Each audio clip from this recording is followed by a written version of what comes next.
మీ చెరువులో విబ్రో యొక్క సమస్య అనేది ఎక్కువగా ఉందా? ఎలా కంట్రోల్ చేయాలో అర్థం కావట్లేదా? అయితే ఈ వీడియో చూడండి. నేను చెప్పే ఈ టిప్స్ అనేది ఖచ్చితంగా ఫాలో అవ్వండి. చాలా వరకు విబ్రో యొక్క ఎఫెక్ట్ అనేది రొయ్యల మీద అనేది మాక్సిమం పడదు. అందులో ఫస్ట్ వన్ వచ్చేసి బ్యాక్టీరియా యొక్క రేషియో 10:1 అనేది ఉండాలి. 10 అంటే మన చెరువులో ఉన్న గుడ్ బ్యాక్టీరియా అండ్ అలాగే 1 వచ్చేసి విబ్రియో బ్యాక్టీరియా.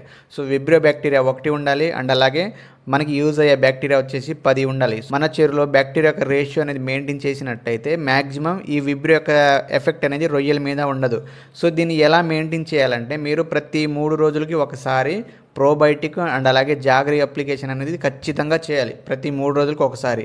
సో ఇలా చేస్తే ఈ రేషియో అనేది మ్యాక్సిమం మన చెరువులో మెయింటైన్ అవుతుంది. నెక్స్ట్ వచ్చేసి సిఎన్ రేషియో అంటే కార్బన్ నైట్రోజన్ రేషియో 20:1 అనేది ఉండాలి. ఇది చాలా పెద్ద టాపిక్స్, దీని గురించి సెపరేట్ వీడియో అనేది చేస్తా. కానీ దీన్ని మెయింటైన్ చేసినట్లయితే మన చెరువులో చాలా బెనిఫిట్స్ అనేవి ఉంటాయి. నెక్స్ట్ వచ్చేసి హై ఆర్గానిక్ లోడ్. మన చెరువులో ఆర్గానిక్ లోడ్ అనేది అనీట్ అండ్ ఫీడ్ వల్ల అండ్ అలాగే ఫీకల్ మ్యాటర్ అని, డెడ్ పీసెస్ అని, లేకుంటే మౌల్టింగ్ సెల్స్ అని, లేదా వేరే ఇతర కారణాల వల్ల మనకి ఆర్గానిక్ లోడ్ అనేది పెరిగిపోతూ ఉంటుంది కదా. ఈ వేస్ట్ని రిమూవ్ చేయాలంటే సింపుల్, మనకి సెంట్రల్ డ్రైనేజ్ సిస్టమ్ ఉంటే ఇంకా ఈజీ అవుతుంది. ఇన్ కేస్ ఆ సిస్టమ్ లేని వాళ్ళు చెరువు యొక్క మధ్య భాగంలో ఒక పైపు పెట్టి దాన్ని ఒక మోటార్ సహాయంతో ప్రతిరోజు 1 గంట అయితే రన్ చేయండి. సో ఇలా రన్ చేయడం వల్ల బాటంలో ఉన్న మిడిల్ ఉన్న వేస్ట్ మొత్తం పైపు ద్వారా బయటికి అనేది వచ్చేస్తుంది.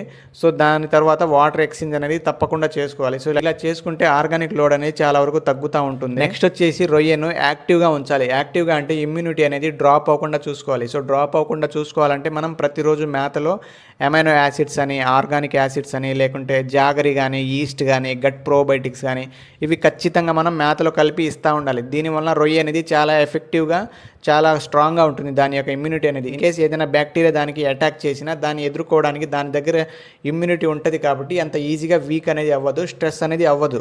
నెక్స్ట్ ఈ సమ్మర్ సీజన్లో టెంపరేచర్ అనేది ఎక్కువగా ఉండడం వల్ల విబ్రియో డెవలప్మెంట్ కూడా బాగా ఉంటుంది. అందుకే ఏరేషన్ అనేది ఎక్కువ ఇచ్చి వాటర్ సర్క్యులేషన్ అనేది చేయండి. దీనివల్ల టెంపరేచర్ అనేది కొంతవరకైనా కంట్రోల్ ఉంటుంది. నెక్స్ట్ వచ్చేసి మీ చెరువులో నంబర్ కానీ ఎక్కువగా ఉన్నట్లయితే దయచేసి మిడిల్ అయితే తీసుకోండి. చెరువును కొంచెం ఫ్రీగా ఉండేలాగా చూసుకోండి. దీనివల్ల ఈ విబ్రియో ఎఫెక్ట్ అనేది కొంతవరకైనా తగ్గిద్ది. నెక్స్ట్ ఫేజ్ బయోటిక్స్ మీ అందరికీ ఐడియా ఉండే ఉంటుంది. సో ఫేజ్ బయోటిక్స్ అనేవి డైరెక్ట్గా విబ్రియో బ్యాక్టీరియాని ఎలిమినేట్ చేయడానికి ఇవి చాలా ఎఫెక్టివ్గా అనేది పనిచేస్తుంది. సో మీ దగ్గరలో ఎక్కడైనా షాప్లలో ఫేజ్ బయోటిక్స్ అవైలబుల్గా ఉంటే అవి తీసుకొని అప్లికేషన్ అనేది చేసుకోండి. చాలా బెటర్ రిజల్ట్ అనేది వస్తాయి.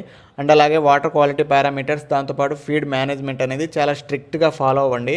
సో ఇవన్నీ ఫాలో అయినట్లయితే విబ్రియో అనేది చాలా వరకు కంట్రోల్ అవుతుంది మీ పాండ్లో.